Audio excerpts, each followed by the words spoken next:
Pero gusto ko pong ipaalam sa inyo na hindi po politika ang pag-asa ng bayang ito. Hindi politika ang pag-asa ng Pilipinas. Ang pag-asa ng bayang ito ay nasa inyo. Wala sa sino mang mamumuno dahil wala na po kung nakikita pa na pag-asa sa sistemang bulok na to.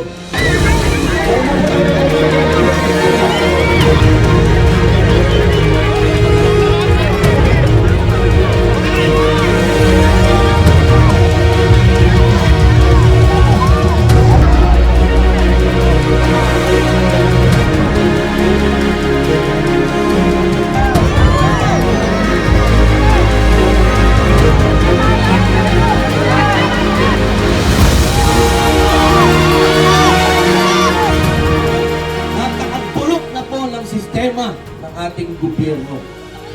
Kailangan po natin itong baguhin. Kailangan yung palitan. At ang tanging natitirang paraan po dyan at pag-isipan yung mabuti, maging federal po ang Pilipinas. Dahil simula pa nung araw, federal na po tayo. Ginawa lang tayong sama-sama ng mga Espanyol para madali nila tayong kontrolin. Pero nung araw pa po, federal na tayo. Hiwalay ang Mindanao, hiwalay ang Bisaya, hiwalay ang Luzon. Para po tayo umasenso. Para tayo maghatakan paangat.